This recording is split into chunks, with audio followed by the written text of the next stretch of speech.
Bismillahirrahmanirrahim. Assalamualaikum warahmatullahi wabarakatuh. Waalaikumsalam warahmatullahi Waalaikumsalam. wabarakatuh. Alhamdulillah di malam hari ini kembali lagi Anda menyaksikan podcast Al-Fatah nih namanya nih. Jadi podcast Al-Fatah artinya podcast pembuka ilmu, pembuka hati dan juga pembuka silaturahim. Alhamdulillah pemirsa, saat ini kita kedatangan dua tamu nih. Dua tamu dari Jemaah Masjid Jami Al-Fatah. Alhamdulillah ya. Jadi alhamdulillah di sini kita bisa bersilaturahim, berjumpa, ngobrol-ngobrol di bulan suci Ramadan ini. Alhamdulillah, ini ada Bang Akim ya. Ya, Lagi Bang Uus. Iya. Alhamdulillah nih. Bang Akim sama Bang Uus, gimana nih puasanya udah lancar nggak bulan Ramadan ini? alhamdulillah. untuk saat ini Alhamdulillah. masih lumayan lancar. Masih lumayan. Alhamdulillah. Kuat. Insya Allah masih lancar. Masih lancar ya. Nah, jadi kalau misalnya kita rasa bulan Ramadan ini 2024 ya cuacanya agak mending ya, Ya, nggak terlalu panas, nggak kayak mungkin setahun sebelumnya panas banget siangnya. Sekarang agak sedikit mendung. Kalau misalnya ada nggak kesulitan dalam ibadah puasa di tahun ini, Mas? Oh, Bang. Saya manggilnya Bang apa Mas sih? bebas. Om boleh, kakak boleh. Ini kan Abang aja deh. Ya. Ya, Bang Hakim ada nggak kesulitan puasa di tahun ini? Alhamdulillah baru 2 hari puasa ini tidak terlalu ini sih ada kesulitan alhamdulillah. Alhamdulillah ya. Ya. Kalau Bang Uus Samain. sama. Kok apa-apa disamain? Nah, emang ya karena mungkin kita udah sering berpuasa Iya. gitu kan. Udah berapa puluh tahun ya mungkin ya kita berpuasa. Ini jadi harus kita lebih semangatin lagi, jangan sampai puasanya kita biasa-biasa aja, harus ada peningkatan gitu ya Bang ya. Iya. Insya Allah. Insya Allah, karena ya kalau misalnya sama aja ya nanti kita bakal nggak rugi gitu kan, bakal rugi nanti. Nah, dalam berpuasa ini alhamdulillah kita sudah kurang lebih menjalani 1 minggu ini gitu kan, satu puasa. Juga mudah-mudahan nanti kita bisa semakin baik lagi puasanya. Amin. Jadi kita harus sedikit tahu ilmu-ilmu yang tentang puasa Ramadan gitu. Kalau misalnya kita nggak tahu, nanti khawatirnya ada yang kita langgar Iya. gitu kan dari bulan puasa atau ibadah Ramadan ini. Kalau misalnya kita ada yang langgar, nanti kalau nggak sah sayang-sayang gitu kan puasa kita. Kalau misalnya sayang-sayang ya udah jadi batal semuanya ibadah pahalanya gitu. Kalau misalnya Bang Us berarti puasa udah berapa kali Ramadan nih kita ketemu? Berapa puluh ya kira? Dijawab dong, Om. Berapa puluh tahun ya? Berapa? Berapa puluh tahun? Maksudnya Iya kan udah berapa umur Berapa kita kali udah berapa Ramadan? gitu berapa kali Ramadan. Iya. Iya. 40-an lah. Oh, solo udah Seumuran 40 sekarang ya? Iya. Kan main. Baru berapa? 40 ada. Agak Oh, nggak nyampe. Nyampe 20-an 40. lah, 35. 35. Oh, berarti lebih lama dari saya dong ya di sini. Nah, berarti ya kita sedikit sharing-sharing aja gitu kan. Kalau misalnya dalam syarat wajib orang yang berpuasa itu selain enggak semua orang muslim ini wajib berpuasa. Iya. Ya, kayak apa? Mungkin yang lain yang enggak wajib puasa. Contohnya, Contohnya kayak musafir gitu ya. iya, musafir Terus atau Orang Kalau bagi sakit. perempuan, orang yang sedang haid atau datang bulan gitu ya. iya. Oh lagi Bang Akib. Orang- Lagi Bang Us. Orang sakit. Orang sakit. Nah, itu jadi ada orang-orang yang sakit kah atau musafir, apalagi kalau perempuan tadi yang haid sama nifas, maka dia nggak wajib puasa. Diwajibkan ya. Ya, bahkan apalagi kalau misalnya lagi haid ini diharamkan berpuasa. Jadi dia nggak boleh berpuasa. Kalau berpuasa malah jadi dosa dan dia harus mengkodo di hari selanjutnya. Dan juga kalau misalnya di sini selain hal tersebut ada juga orang yang belum balik atau belum Belum balik ya. dewasa. Nah, itu dia belum wajib puasa selama dia belum laki-laki yang belum belum keluar mimpi basah gitu kan. Iya. Nah, maka dia belum diwajibkan berpuasa atau belum berusia 15 tahun. Jadi belum wajib berpuasa. Atau buat perempuan dia belum haid, maka dia belum wajib untuk berpuasa. Tapi tetap dapat pahala, hanya saja dia belum wajib untuk berpuasa. Juga orang yang nggak wajib berpuasa yaitu orang yang kehilangan akalnya. Kayak misalnya ada orang yang gila Wah, gitu. ya. Atau misalnya ada orang yang kurang gitu kan, yang sering pingsan gitu, maka dia tidak berwajib untuk berpuasa. Nah, jadi kalau di sini alhamdulillah wajib semua ya. Alhamdulillah. Alhamdulillah ya. Insya Allah. Nah, kalau misalnya kita udah memenuhi syarat-syarat ini, ya tadi kan Islam, Ya. terus sehat jasmaninya, habis itu kita juga sudah dewasa, Balik. sudah berakal sehat, maka ini wajib kita untuk melaksanakan puasa di bulan suci Ramadan. Alhamdulillah ya kita udah melaksanakan puasa semua. Nah, aktivitas kegiatan apa aja hari-hari? Ya kalau saya sih ya alhamdulillah ada aja serabutan gitu ya. Heeh. Iya. Serabutannya apa aja biasanya? Semua dikerjain bisa. Ya insya Allah bisa. Insya Ah, Allah. jadi kalau ada keperluan bisa panggil nih Bang. Insya Allah bisa membantu. Alhamdulillah. Nyabut rumput ya. Ya, bisa, tenang aja. Akarannya bisa saya cabut, tenang aja Pak. Nah, juga kalau misalnya kita sebagai seorang pekerja gitu kan, Ya. pekerjaannya yang berat gitu, atau misalnya kayak yang bisa menyebabkan sakit kalau misalnya kita berpuasa gitu kan, maka kita diperbolehkan untuk membatalkan puasa. Contoh kalau misalnya supir kan, Iya. supir kalau Bang Hakim kan suka supir juga ya, Iya, insya Allah. perjalanan jauh misalnya dari sini ke Surabaya gitu kan, berapa jam kira-kira Bang Hakim Surabaya? Kurang paham dah. Paling ya kurang lebih ya Setengah hari ada 12 jam? lebih 12 jam. Oh lebih Iya. 12 jam ya. Itu tidak wajib juga ya kalau Ya, maka dia nggak wajib berpuasa gitu kan. Kalau misalnya dia benar-benar nggak kuat gitu. Karena yang namanya khawatirnya ketika berpuasa malah jadi ngantuk kan. Iya.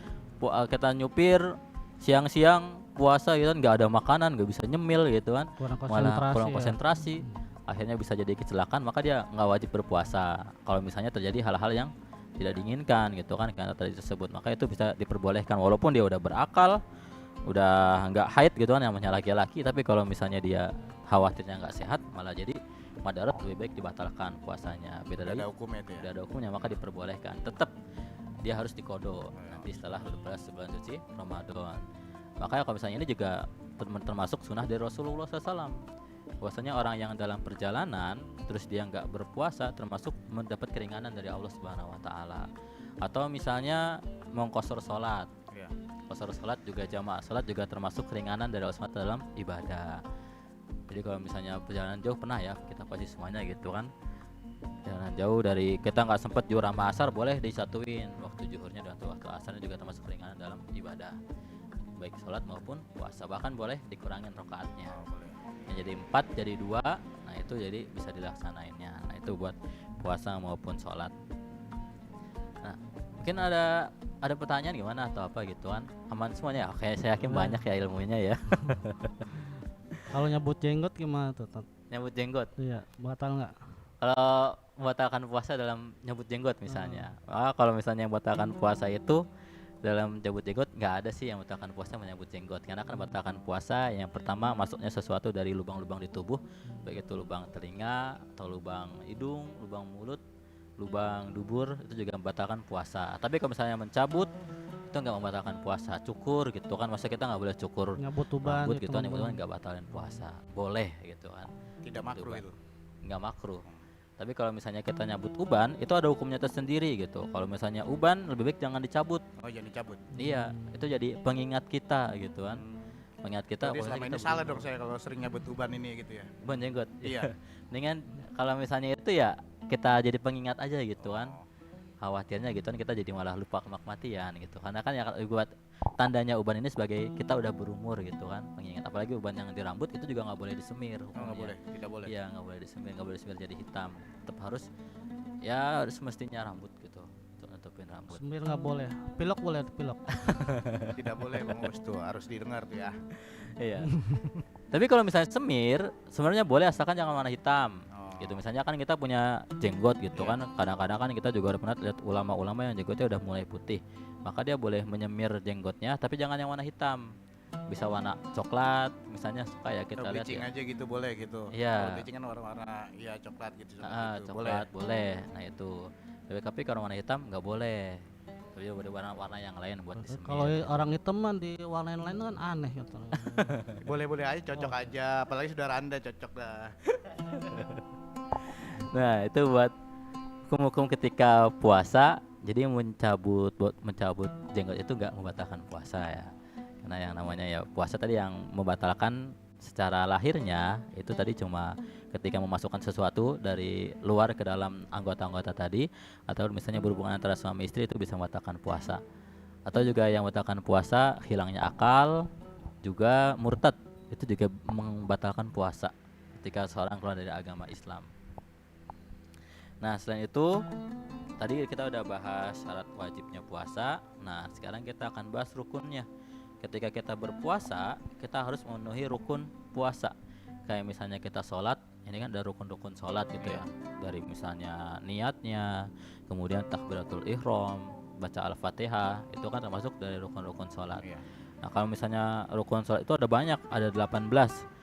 Tapi kalau misalnya rukun puasa itu cuma 2 doang. Jadi nggak banyak. Yang pertama itu niat. Niatnya yang kita harus baca di setiap malamnya sampai nanti menjelang sahur. Nah itu harus kita baca niat dalam melaksanakan ibadah puasa. Udah apa lah ya niatnya ya? Insya Allah. Insya Allah ya. Udah sering ya kita Iya. kita ulang-ulang gitu kan setiap tarawih gitu kan. Terus setiap kita puasa gitu kan pasti kita sering baca niat berpuasa. Nah selanjutnya yang kedua itu kita menahan diri dari tindakan yang membatalkan puasa. Contohnya, Pak Ustadz. Contohnya ya tadi kayak makan dan minum, atau misalnya muntah dengan sengaja juga membatalkan puasa, ataupun juga misalnya keluar air mani itu juga membatalkan puasa gitu kan. Jadi kalau misalnya keluar air mani dengan sentuhan kulit itu batal puasanya. Kecuali kalau misalnya tadi Tidak disengaja gitu ya. tidak disengaja misalnya mimpi gitu kan. Iya. Kita nggak ada apa-apa gitu kan, tiba-tiba siang-siang mimpi junub gitu kan. Maka itu nggak membatalkan puasa, tetap bisa puasanya dilanjutkan. Kita lanjut dengan mandi, kemudian itu bisa melanjutkan puasanya. Nah itu dari hal-hal yang rukun puasa. Oke, nah tadi juga membahas tentang niat ya. Terkadang kan suka ada pertanyaan gimana kalau misalnya lupa baca niat gitu kan. Iya. Khawatirnya kalau misalnya ada orang yang habis buka capek gitu kan, habis isya langsung istirahat, terus dia belum baca niat dari habis maghrib sampai isya, habis sholat isya langsung tidur, bangun-bangun ternyata udah azan subuh, Iya betul. nggak sempet sahur gitu kan. Pernah nggak kayak gitu kira-kira? Pernah sih. Sering. Bukan sering, pernah. Pernah. Mungkin kalau abang ini sering kali ya. Nah mungkin gimana gitu kan nggak baca niat. Nah ini menurut jumhur ulama maka puasanya nggak sah. Tidak saya. Iya, Rugi dia dong. rugi dong. Iya. Karena dia melupakan salah satu atau melewati rukun puasa tadi, tidak niat gitu kan. Nggak, pada akhirnya di hari tersebut dia tetap harus menahan, nggak boleh terang-terangan makan minum gitu kan. Gue lupa tadi malam udah makan minum aja gitu kan. Tetap nggak boleh seperti itu. Tapi tetap nanti setelah bulan Ramadan dia tetap Wajib harus ya? mengkodo puasa tersebut. Nah ini jadi pentingnya niat. Makanya juga kita harus siap-siap dari setelah maghrib misalnya kan itu udah boleh Iya. buat baca niat, atau nanti misalnya dari habis taraweh biasanya gitu kan. Jadi jangan tidur dulu sebelum sholat taraweh nih. Jadi sebelum taraweh biasanya kan ayat taraweh suka baca bareng-bareng baca niat ya. Iya. Nah itu salah satu agar kita nggak lupa niat di hari besoknya dalam melaksanakan ibadah puasa. Tuh. Tapi mohon maaf ada juga yang habis berbuka puasa nih kekenyangan tertidur jadi nggak terawih lupa niat lagi gitu gimana? Kan ada aja yang begitu ya. Iya. Ada. Mungkin Abang Us pernah kayak gitu kali Bang. Nah, paling aneh yang nanya itu. Oh. Nah ini yang dikhawatirkan gitu kan. Jadi buat pemirsa yang menyaksikan hati-hati gitu Iya. kan. Kita walaupun kita capek setelah lelahnya kita sempatkan kita buat sholat isya dulu, kemudian kita dengan niat dulu gitu kan, agar kita nggak kesiangan besok bangunnya gitu kan. Iya. Nggak sahur tiba-tiba lupa gitu kan, atau jangan-jangan dia habis maghrib gitu tidurnya sore, bangun-bangun udah subuh lagi gitu kan. Bisa aja kan ada aja yang begitu ya. Iya ada lagi Bener nggak, dia. Pak? Nyala. Nah itu jadi harus dia jaga masalah waktu tidurnya gitu kan. Karena yang namanya puasa kan kadang-kadang lebih capek gitu kan, aktivitas kita gitu kan, Lebih banyak godaannya ya. lebih banyak godaannya gitu di bulan puasa. Karena yang namanya ketika kita mencoba untuk dekat kepada Allah Subhanahu wa taala di bulan suci Ramadan, pasti ada aja godaannya Ada. gitu kan, entah dari teman kita sama manusia gitu kan, atau misalnya hawa nafsu kita yang lagi kita didik tapi justru malah ngelawan gitu. Akhirnya ya udah masuk lagi kepada dosa-dosa tersebut. Tapi ya sedikit-sedikit mudah-mudahan dengan kita taubat ada perbaikan-perbaikan ya. Amin, Betul ya, amin. Min? Insyaallah amin. Yang berat metat godaan temen tuh. Iya. Nah itu dah pentingnya jadi kita mengelola lingkungan kita gitu kan. Jadi kalau misalnya ternyata emang betul-betul lingkungan kita ada teman-teman yang suka menggoda gitu kan, bolehlah di bulan suci Ramadan kita lebih dekatnya ke masjid Iya. gitu kan. Kok bulan suci jarang ketemu gitu kan, ya wajar juga bulan suci Ramadan gitu ya. Masa kita mau lewatin bulan bonus gitu kan, masa kita mau ngelewatin 1 tahun yang belum tentu kita tahun depan bisa lagi gitu kan. Bisa jadi tahun ini Ramadan terakhir kita. Iya. Masa kita mau masih ya sama-sama aja kayak Ramadan sebelumnya, atau bahkan sama aja kayak bulan-bulan yang enggak bulan Ramadan gitu kan, sayang-sayang banget. Nah, ini yang harus kita mumpung masih di awal mumpung kita masih baru 1 minggu atau 1 minggu ini ya kita bisa maksimalin lagi ibadahnya, kita bisa dekat-dekat lagi ke masjid gitu kan. Insyaallah. Jadi kita bisa lebih memaksimalkan lagi, terutama kita bisa ajak teman-teman kita juga gitu kan, kita jadi media dakwahnya. Terus ya dari ibadah puasa ternyata ini ada kesehatannya sendiri. Jadi kalau misalnya kita lihat puasa ini selain meningkatkan ketakwaan kita kepada Allah Subhanahu wa taala, puasa juga bisa menambah kesehatan kita. Jadi lahir dan batin nih puasa ini kan keutamaannya. Jadi kalau misalnya orang yang berpuasa selama 1 bulan penuh bisa menahan makan dan minum, maka otomatis ini menjadi waktu organ dalam kita jadi istirahat gitu kan. Mungkin selama ketika kita di bulan puasa, selain bulan puasa gitu ya, 11 bulan 11 gitu bulan kan. ini digerak terus ya organ kita gitu ya. Sibuk mengunyah makanan, sibuk mengunyah minuman, apalagi kan kalau misalnya kita tahu gitu ya, minuman-minuman manis ya sangat menggoda di siang hari gitu kan. Apalagi di luar Itu bulan. cobaan itu. Selama bulan puasa doang itu cobaannya. Iya, di luar bulan puasa yang terus kita di luar bulan puasa kan kita konsumsi siang-siang minum es, minum yang manis-manis gitu kan, lambung kita bekerja dengan keras ekstra keras selama sebulan 9 Ramadan. Maka dengan kita berpuasa di bulan suci Ramadan itu akan meningkatkan atau merefresh kembali organ dalam kita. Jadi kalau misalnya kita puasa nggak ada ruginya. Bukan berarti ketika kita puasa justru malah jadi sakit, enggak. Tapi kalau misalnya kita puasa diawali dengan sahur, kemudian sahurnya dengan sesuatu yang bermanfaat, puasanya juga kita kelola dengan yang baik-baik, maka nanti insya Allah akan jadi sehat kita lahir dan batin. Nah itu yang pentingnya dari puasa. Nah menurut di sini selain dari tadi puasa itu bisa mengendalikan atau menjaga kesehatan jantung katanya. Jadi kalau misalnya jantung kita yang sering memompa darah, apabila kita istiqomah puasa selama 1 bulan, maka bisa mengurangi resiko penyakit jantung. Karena kan ya namanya penyakit jantung ya serem ya. Pernah ada cerita nggak saudara atau teman gitu kan yang kena penyakit jantung gitu? Ya bukan saudara lagi, orang tua saya, almarhum bapak saya itu jantung. Itu meninggal karena penyakit jantung. Iya, karena penyakit jantung. Pasti tiba-tiba ya. Tidak juga sih, ada juga yang bertahap gitu ya, udah dipasang ring gitu. Dipasang ring tapi masih dikontrol gitu ya.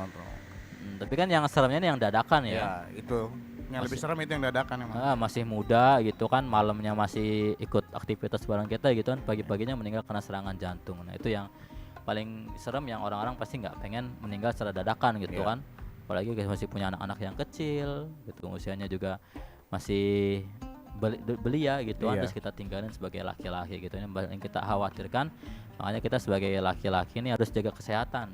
Jangan sampai kita meninggal tiba-tiba, kita belum mempersiapkan sesuatu yang layak buat orang-orang yang sayang kita tinggalkan. Punya anak berapa, Om Hakim? Alhamdulillah baru 1. Alhamdulillah baru 1. Iya. Jawab, ditanya kok diam aja, ngantuk. 3. Alhamdulillah nih udah ada penerusnya semuanya ya. Iya, Karena alhamdulillah. kan kalau misalnya anak ini jadi penerus kita, pendoa kita. Kalau misalnya kita nanti udah meninggal gitu kan, nggak tahu, bisa jadi besok ya. Maka nanti anak kita yang akan mendoakan kita. Mudah-mudahan ya, jadi anak yang soleh dan soleha yang terus akan mendoakan kita semua agar kita semakin dekat kepada Allah Subhanahu wa taala dan nanti akan menjadi tabungan kita. Iya. Alhamdulillah. Ya, gimana Bang Gus? Mau ada pertanyaan nih sama Pak Ustadz? Kita mau nanya nih, bagaimana hukumnya orang yang berpuasa tapi tidak sholat? Oh iya, ada orang yang puasa gitu di mana-mana tapi malah Tidak sholat ya? Sholat gitu ya. Maka kalau misalnya secara fikih puasanya masih sah. Karena kan tadi kan yang membatalkan puasa cuma memasukkan sesuatu ke dalam lubang gitu kan, atau misalnya nanti ketika keluarnya air mani atau misalnya berhubungan, kalau misalnya dia nggak sholat tetap puasanya sah. Hanya saja mungkin pahalanya yang nggak ada berkurang gitu kan, gitu ya. berkurang gitu kan. Bahkan kalau misalnya kita lihat-lihat lebih sering perintah sholat gitu kan. Puasa kan cuma bulan suci Ramadan, tapi kan sholat kan setiap hari. Kalau misalnya kita puasa tapi nggak sholat, kalau misalnya ada ulama yang bilang itu seperti orang yang bawa air di ember tapi embernya bolong. Gimana? Ada nggak kira-kira airnya gitu kan? Nah itu yang khawatirnya ketika orang yang berpuasa tapi nggak sholat, jadi sayang pahala puasanya ya nggak dapet, Cuman gitu. setengah doang yang dapat. Cuma setengah doang gitu, atau bahkan cuma menggugurkan kewajiban doang. Oh iya benar. Dia nggak mesti kodok tapi pahalanya nggak ada gitu kan, yang ada dia cuma lapar cuma sama haus doang kan, sayang. Rugi dong ya. Iya gitu. Jadi jangan sampai nih ya pemirsa, kalau misalnya kita Allah SWT masih kasih kesehatan buat berpuasa, jangan sampai kita meninggalkan sholat. Insya Allah ya. Jangan sampai kita lupakan buat sholat gitu. Kalau misalnya Allah SWT kasih waktu kita, ya kita laksanakan sholat 5 waktu tersebut gitu kan. Kemudian Allah SWT istiqomahkan. Udah jelas, Bang Us? Ya, oke ya, mudah-mudahan Paham, kita Paham ya. bisa menjaga buat sholat tersebut. Nah, ada lagi? Apalagi Om, ada nih Om. Lanjut aja. Oh lanjut boleh. Ini ada lagi nih satu nih Pak Ustadz nih. Iya. Aduh, sebentar ya. Ini kayaknya pengalaman pribadi nih pertanyaannya nih. Ya bisa dibilang begitu juga. Karena yang pertanyaan kan harus muncul dari diri sendiri gitu kan. Iya. Pertanyaan yang membekas gitu, yang khawatir gitu, apa kira-kira ya? Ini saya mau nanya nih, apa saja tanda-tanda puasa yang diterima oleh Allah Subhanahu wa taala gitu loh. Oh, jadi Iya. ya, tanda kita amalan puasanya diterima sama Allah Subhanahu wa taala. Iya. Nah, kalau misalnya kita ngomongin tanda-tanda diterima, kita balik lagi ke dalil awalnya puasa diperintahkan kan. Iya. Jadi Allah SWT memerintahkan, ya ayyuhallazina amanu kutiba alaikumusiyam kama kutiba alal ladzina min qablikum la'allakum tattaqun. Nah, jadi la'allakum tattaqun. Iya. Agar kalian semakin bertakwa. Jadi tanda diterimanya ibadah puasa kita ketika ketakwaan kita bertambah kepada Allah Subhanahu wa taala. Kalau misalnya puasa mau puasa tapi masih marah-marah gitu kan, Wah, ya. sama aja bohong gitu kan. Dengar sama Ya, manusiawi itu, Bang. Iya, tapi ya Iya. tetap Iya sih. namanya kita belajar gitu Iya. kan. Iya. Kalau misalnya ketika perut kita lapar, kita lagi kekurangan tenaga gitu kan, biasanya kita males buat marah-marah Iya. gitu kan. Nah, itu kita belajar di sana mengendalikan Hawa emosi nafsu ya. kita, mengendalikan hawa nafsu kita. Nah, jadi ketika diterimanya tanda diterimanya ibadah puasa kita, pertama kita menambah ketakwaan kepada Allah Subhanahu wa taala. Nah, balik lagi tadi dengan tentang sholat gitu kan. Iya. Kalau misalnya orang yang puasanya diterima, maka sholatnya semakin rajin, sholatnya semakin terjaga, sholatnya semakin semangat gitu kan buat datang ke masjid 5 waktu. Nah, ini tanda-tanda puasa yang diterima sama Allah Subhanahu wa taala. Kalau misalnya belum meningkat takwanya, khawatirnya puasa kita belum diterima sama Allah SWT. Khawatirnya puasa kita masih sekedar menahan lapar dan haus doang gitu kan. Khawatirnya puasa kita bukan semakin meningkatkan ketakwaan, justru hanya sekedar rutinitas biasa aja gitu kan. Orang-orang pada puasa masa saya enggak gitu kan, Iya. khawatirnya. Ya, itu sih dari puasa. Nah, itu juga daripada ibadah puasa ini tanda-tandanya juga akhlaknya semakin baik. Karena ketika kita berpuasa, itu hawa nafsu kita dikelola dengan diri kita, dan mudah-mudahan juga dengan kita berpuasa meningkatkan kesehatan. Nah, Amin. itu sih dengan tanda-tanda puasa kita diterima sama Allah Subhanahu wa taala. Nah, jadi buat sahabat podcast Al-Fatah yang menyaksikan di rumah, kalau misalnya kita ingin ibadah kita puasa diterima sama Allah Subhanahu wa taala, kita pastikan diri kita semakin mendekat kepada Allah Subhanahu wa taala. Jangan justru sebaliknya, puasa kita justru hanya sekedar lapar dan haus saja, tapi masih perkara-perkara lain kita laksanakan seperti marah-marah, berbohong, apalagi yang lainnya gitu ya. Oke. Mungkin ada lagi Bang Hakim yang mau ditanyain mengenai puasanya, kan ya penting juga gitu puasa buat ilmu-ilmu kita juga agar semakin meningkatkan diri kepada Allah Subhanahu wa taala. Gimana? Ada Bang Us. Mau ada pertanyaan lagi nggak Bang Us? Apa saya lagi yang bertanya nih? ada yang makin lapar makin emosi. Ada manusiawi itu mah. Ya, kalau lemos saya- apa makin lemos tuh? Ya karena orang lapar kan Oh, bisa makin menimbulkan emosi gitu ya. makin marah-marah ya jadinya ya. Kan banyak yang begitu. Biasanya makin lapar gitu kan, kena itu juga langsung malah tambah marah-marah gitu ya. Ya, itu mungkin yang mesti dijaga, harus dilatih gitu kan, Iya, dari Bang. laparnya. Ada lagi mungkin pertanyaan? Ya, Mungkin segitu aja kali ya. Nah mudah-mudahan ya kalau misalnya kita sudah semakin paham, mudah-mudahan Insya Allah Allah paham, SWT berikan kita kemampuan untuk meningkatkan ibadah puasa kita. Mudah-mudahan kita full nih puasanya Amin, gitu amin. kan sampai akhir nanti bulan Ramadan, sampai nanti habis bulan Ramadan dan hari raya tiba. Nah buat Amin, pemirsa podcast Al-Fatah yang dirahmati Allah SWT, demikian podcast malam hari ini. Mudah-mudahan kita semua mendapatkan ilmu yang terbaik. Amin. Karena Ya dalam Allah. rangka kita berdakwah kepada Allah SWT, podcast ini kita hadirkan di hadapan para pemirsa sekalian. Mudah-mudahan Allah SWT mengampuni kita semua dan Allah Amin. SWT berikan kita pemahaman. Amin. Akhirul Amin. kalam. Alamin. Assalamualaikum warahmatullahi wabarakatuh. Waalaikumsalam warahmatullahi wabarakatuh. Alhamdulillah.